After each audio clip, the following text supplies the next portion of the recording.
அடுத்து மானம். எங்களுக்கு மானம்னு ஒண்ணு வச்சிருக்கல இருக்கா?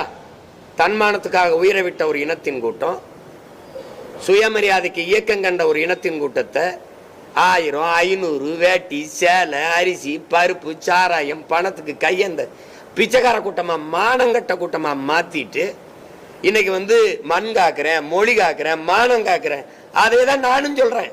உங்ககிட்ட இருந்து இதையெல்லாம் நாங்க காக்குறோம். யார்கிட்ட இருந்து காக்குறது இதையெல்லாம்? எப்ப பேசுறீங்க? 6 மாசத்துல தேர்தல், இப்ப வருது அக்கறை. இப்பதான் மொழியே தெரியுது, இப்பதான் மானம் தெரியுது, மண் தெரியுது. கேவலம். ஓரணியில் திரளணும். எதுக்கு? திரண்டு என்ன செய்ய போறோம்? திரண்டு என்ன செய்ய போறோம்னு சொல்லுது. நீங்க சொன்ன மாதிரி 150 கோடி ஒரு மாநகராட்சி இல்ல. அப்ப நாடங்களும் கேட்டா காசு இல்ல.